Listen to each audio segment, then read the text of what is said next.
ہمارے دو دشمن ہیں جو ہمیں جادہ مستقیم سے ہٹانے کے لیے دن رات کوشاں ہیں، ایک نفس اور دوسرا شیطان۔ نفس اور شیطان دونوں دشمن ہمیں راہ حق سے ہٹانے کے لیے دن رات جد و جہد میں ہیں اور ہمارے خلاف مساعی جد و جہد اور محنت کر رہے ہیں۔ ان میں جو نفس ہے وہ بڑا دشمن ہے یا شیطان بڑا دشمن ہے؟ عمومی طور پہ تو یہ کہا جاتا ہے کہ شیطان نے ہمیں ورغلا دیا، لیکن شیطان جب خود ورغلایا گیا، شیطان جب شیطان بنا تو اس وقت کوئی دوسرا شیطان تو نہیں تھا جس نے شیطان کو ورغلایا، وہ نفس تھا جو شیطان کو بھی شیطان بنا۔ نفس نے اندر سے سر اٹھا کے کہا تھا نا، انا خیر منہ، میں بہتر ہوں، اور باقاعدہ دلیل کھڑی کر لی اس کے نفس نے، خلقتنی من نار وخلقتہ من طین، مجھے تو نے آگ سے پیدا کیا ہے، اسے تو نے مٹی سے پیدا کیا۔ مٹی افضل نہیں ہوتی، مفضول ہوتی ہے، اور آگ اٹھتی ہے اوپر کو جاتی ہے، یہ افضل ہے، لہٰذا افضل مفضول کو سجدہ کیسے کرے؟ میں سجدہ نہیں کروں گا۔ باقاعدہ اس کے نفس نے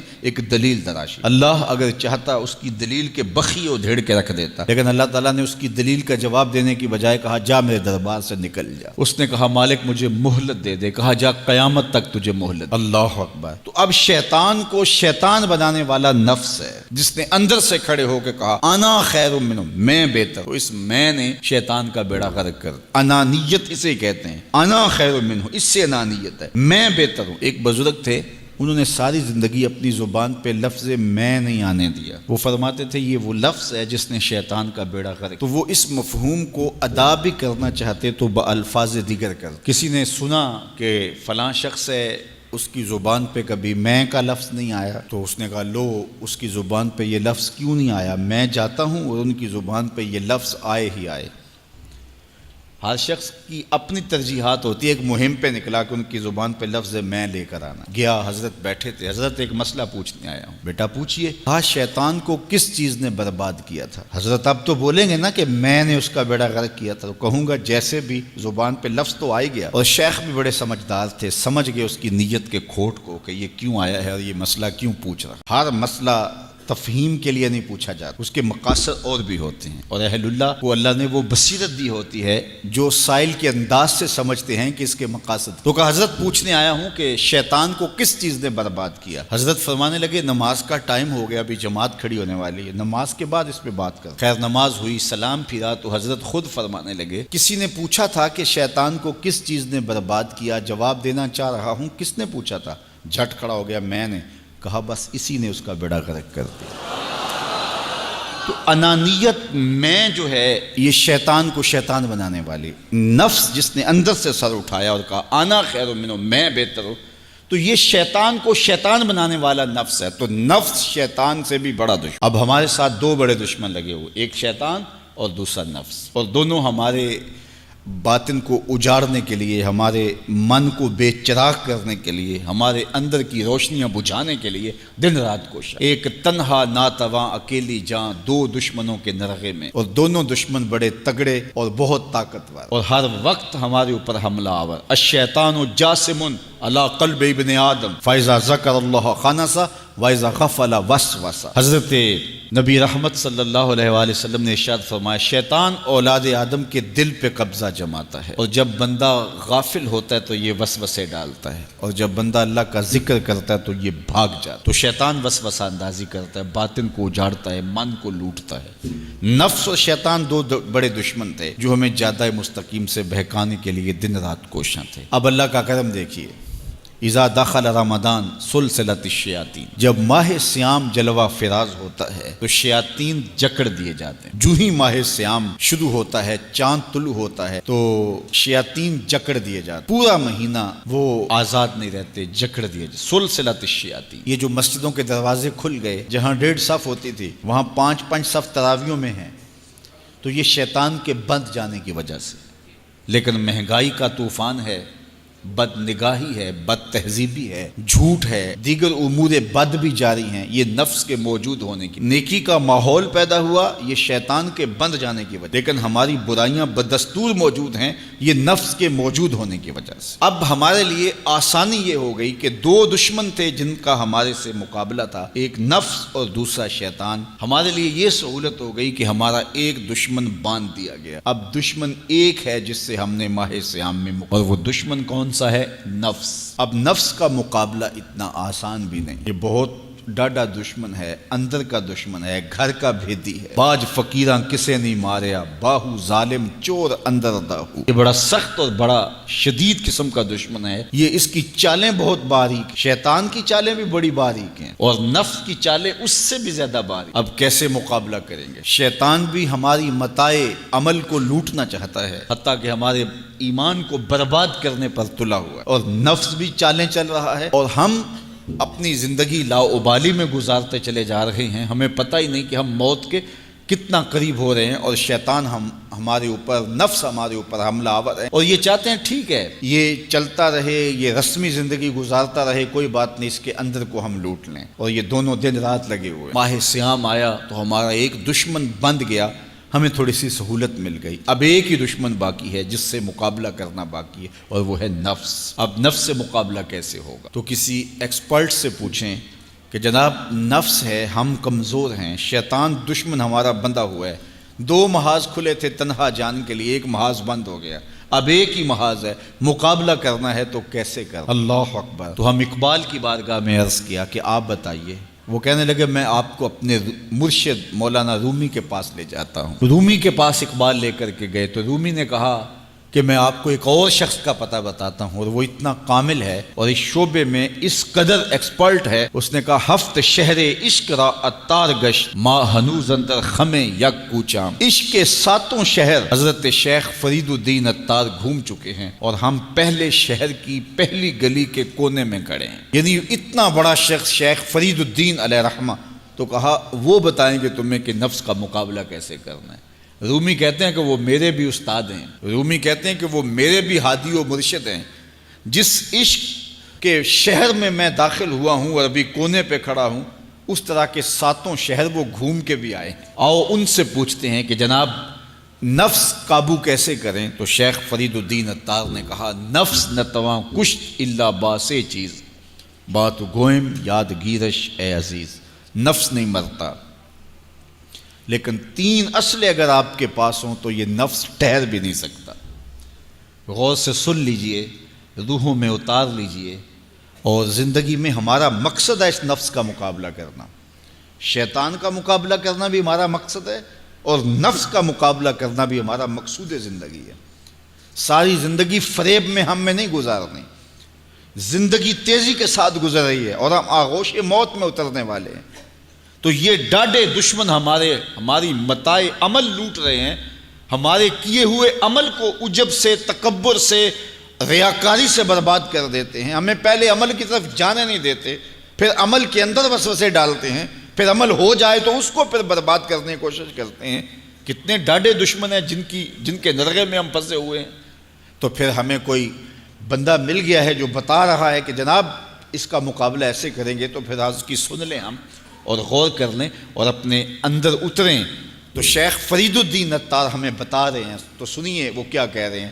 نفس نتواں کشت الا باسے چیز، نفس نہیں مرتا، یہ بڑا ڈاڈا ہے، لیکن 3 اسلحے اگر آپ کے پاس ہوں تو یہ ٹھہر بھی نہیں سکتا۔ وہ 3 اسلحے کون سے ہیں؟ خنجر خاموشی و شمشیر جو، نیزائے تنہائی و ترک ہجو۔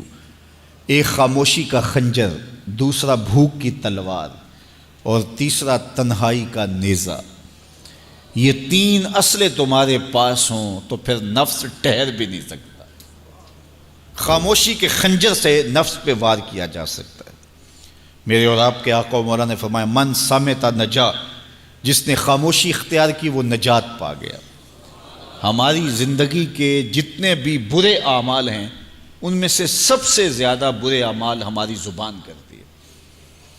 ہمارے ہاتھ بھی گناہ کرتے ہیں، کسی پہ ظلم کریں تو گناہ کرتے ہیں، ہمارے پاؤں بھی گناہ کرتے ہیں، برائی کے اڈے پہ چل کے جاتے ہیں، ہماری آنکھیں بھی گناہ کرتی ہیں، ہماری سوچیں بھی گناہ کرتی ہیں، ہم حرام کمائیں کھائیں تو پیٹ بھی ہمارا گناہ کرتا ہے، لیکن سب سے زیادہ گناہ ہماری زبان کرتی ہے۔ جھوٹ یہ بولتی ہے، غیبت یہ کرتی ہے، بہتان یہ لگاتی ہے، گالی گلوچ سب و شتم یہ کرتی ہے، گلے شکوے کا انداز، ناشکری کا لہجہ یہ اختیار کرتی ہے۔ اسی لیے میرے اور آپ کے آقا و مولا نے فرمایا جو تمہارے 2 جبڑوں کے درمیان ہے، یعنی تمہاری زبان، اور جو دو ٹانگوں کے درمیان ہے تمہاری پارسائی کی جگہ، ان دو چیزوں کی تم مجھے ضمانت دے دو، میں محمد تمہیں جنت کی ضمانت دے دیتا ہوں۔ تو اپنی زبان کی حفاظت کرنی ہے۔ دیکھیے یہ سننے کے لیے چیزیں نہیں ہیں محض، بلکہ ان پر ہم عمل کریں، اور آج سے ہی دیکھیے یہ موسم رحمت ہے، رحمت کی برکھا برس رہی ہے، اور یہ موسم نور ہمارے سیکھنے کے لیے ہے۔ تو ہم اپنے نفس کو کیسے قابو کریں گے؟ دو دشمن تھے، ایک بندھا ہوا ہے، چھوٹ کے کچھ نہیں کر سکے گا اگر نفس کو قابو میں کر لیا۔ اور اگر ہم نفس کنٹرول نہ کر سکے، وہ تو جہنم کی آگ میں اور زنجیروں میں جکڑا ہوا پیچ و تاب کھا رہا ہے کہ یہ جو ٹوپیاں پہنے ہوئے مسجدوں میں جاتے ہو نا، میں عید کے دن نپٹ لوں گا تم سے، وہ تو اور نفس کے ساتھ مل کے ہمارا بیڑا غرق کرے گا اور ہمیں اور دور کر دے گا، اور ہماری باطنی اساس اور بنیاد اور کمزور کر دے گا۔ اس لیے ضرورت ہے کہ ہم اپنے نفس کو ان دنوں کے اندر کمزور کریں۔ اس کا پہلا نسخہ کیا ہے؟ خاموشی کا خنجر۔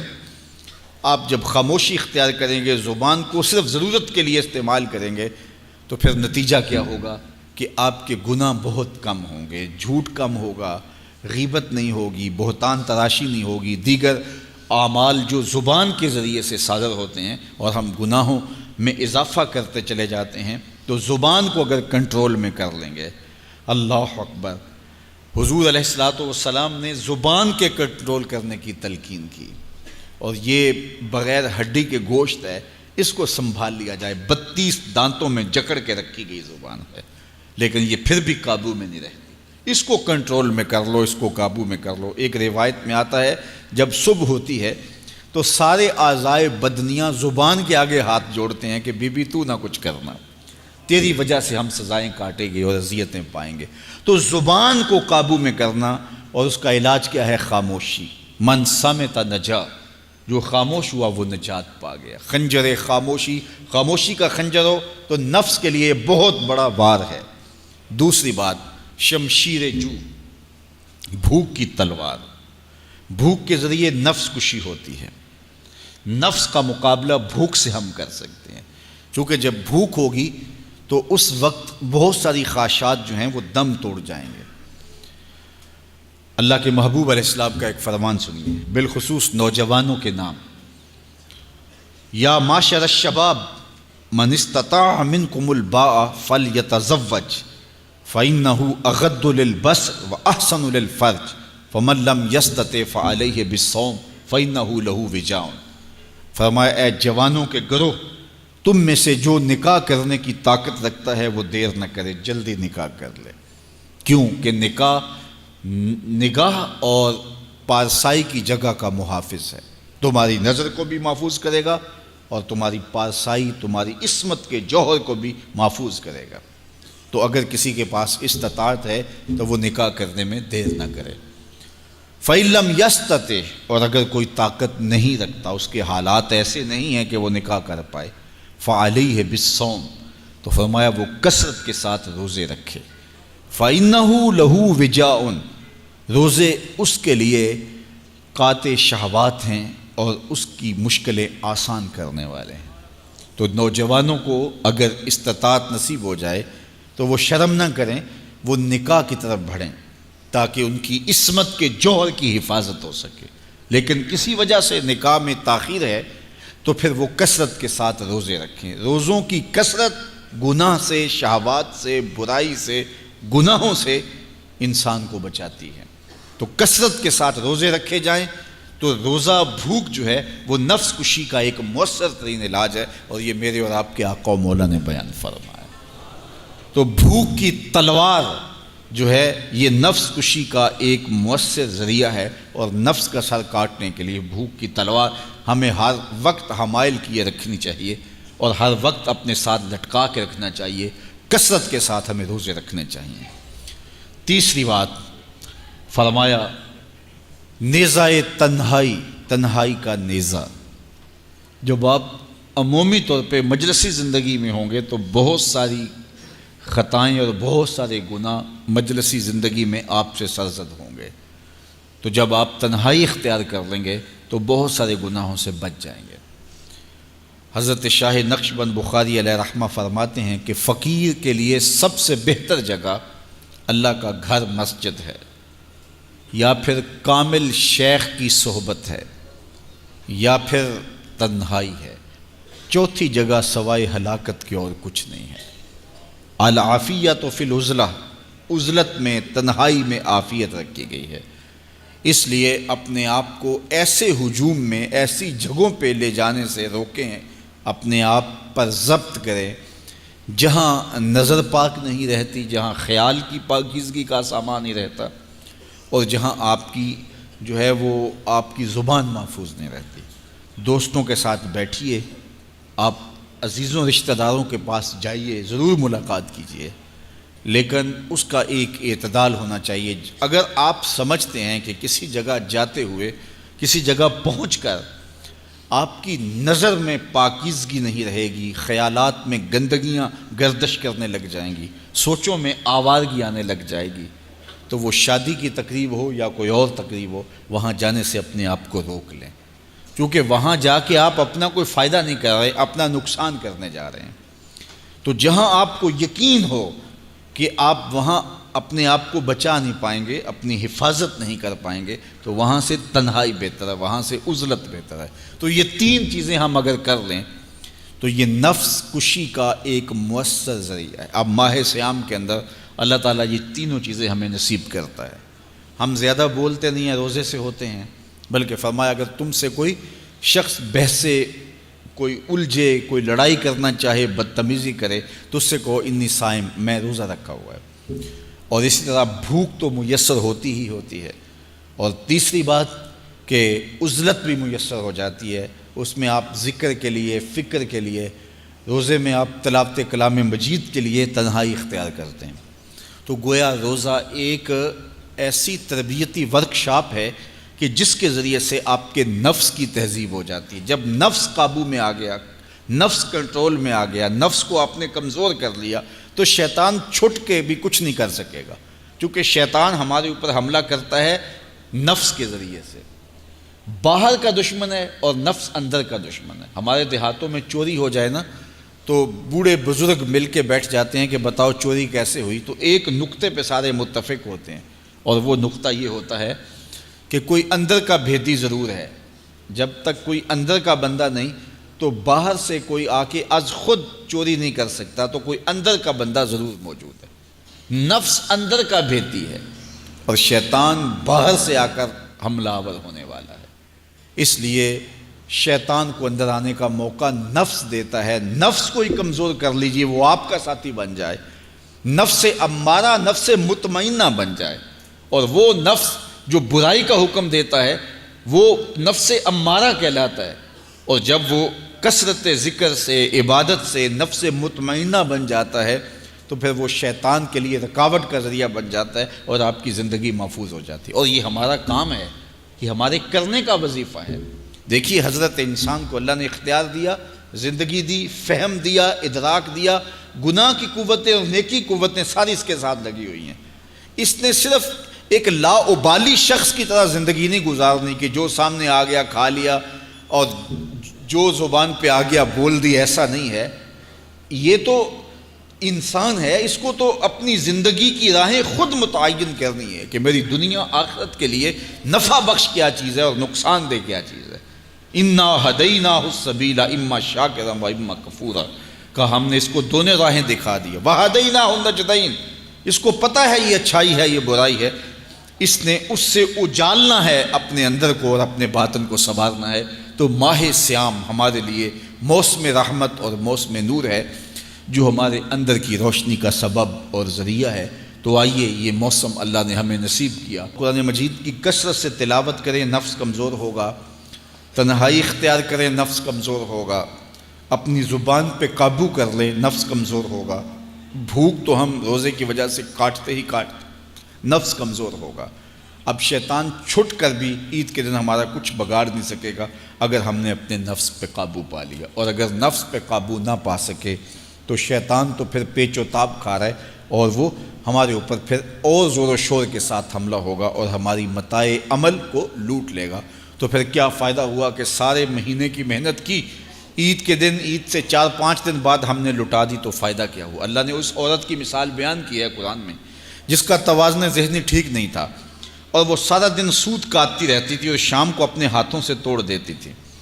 تو کہا کہیں ایسا نہ کرنا کہ تم بھی اس عورت کی طرح ہو جاؤ کہ اپنے ہاتھ سے کاتا ہوا سوت اپنے ہاتھوں سے ہی توڑ دو۔ پورا مہینہ بھوک کاٹی، پیاس کاٹی، تکلیفیں گوارا کیں، اور شام کو جو ہے وہ اپنے ہاتھ سے ہی وہ سوت کاٹنے والی خاتون سوت توڑ دیتی ہے۔